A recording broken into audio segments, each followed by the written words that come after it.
Continuons à explorer ensemble cette baseline du travail respiratoire. Aujourd'hui, voyons ensemble trois principes: le pilotage, la synchronicité et la variabilité.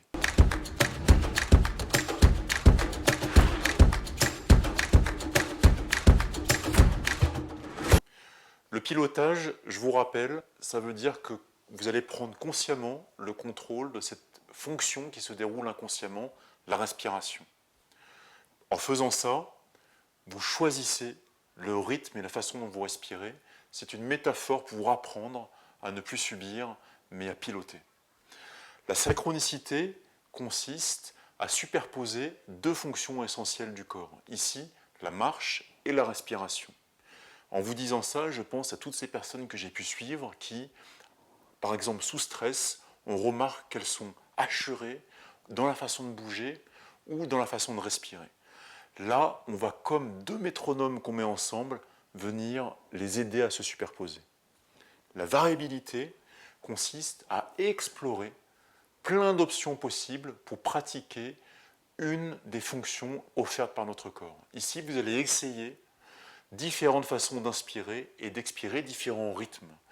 Et l'idée, c'est que plus vous allez essayer d'options, plus vous allez devenir fort, plus vous allez devenir adaptable. La raison pour laquelle j'adore par-dessus tout la marche respiratoire, mis à part que c'est parce que ça fait vachement de bien, c'est surtout parce qu'avec tous les patients et clients que j'ai pu suivre, c'est le seul exercice sur lequel on ne pouvait pas me dire « j'ai pas le temps de le pratiquer ».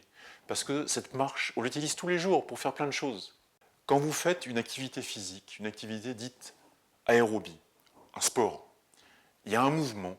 Pour servir ce mouvement, on a besoin d'énergie, on a besoin de respiration. Et donc les besoins métaboliques vont venir servir le mouvement. Et donc vous allez augmenter la fréquence respiratoire et rentrer en dette d'oxygène et en stress. Ici, dans la marche respiratoire, on inverse complètement la donne. Vous allez choisir à la base qu'il va y avoir un rythme respiratoire, et c'est le mouvement qui va venir s'organiser autour de ce rythme. Et ça change tout. Ça veut dire que pour pratiquer correctement la marche respiratoire, la lenteur sera un paramètre fondamental.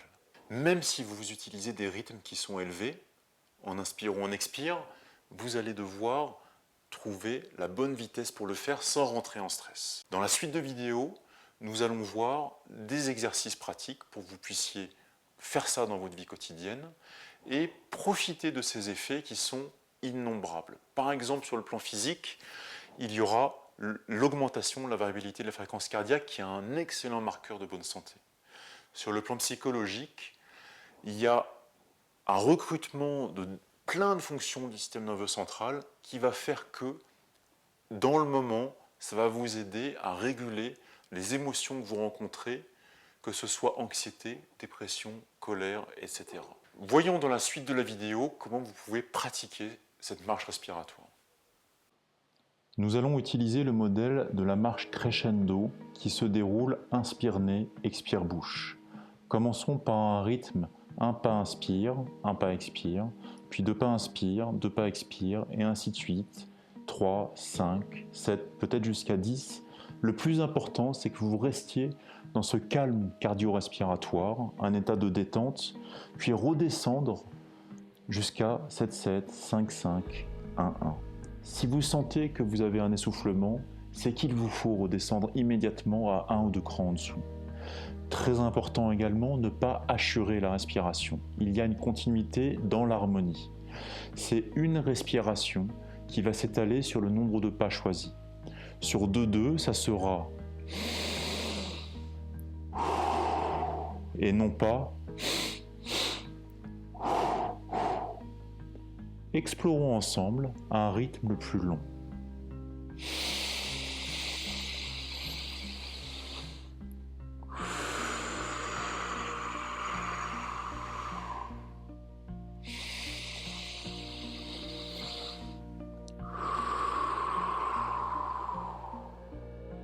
Restez bien à l'écoute de vos sensations, gardez bien ce calme cardio-respiratoire, osez redescendre 1 ou 2 crans si vous êtes allé trop haut. C'est un exercice qui demande de l'humilité, de la pratique, pour arriver à jouer cette partition de façon harmonieuse et à bénéficier de tous les effets positifs. Vous pouvez le pratiquer seul, dans toutes circonstances, que ce soit en ville ou à la campagne. Les contextes de pratique sont infinis. Merci de nous laisser vos commentaires.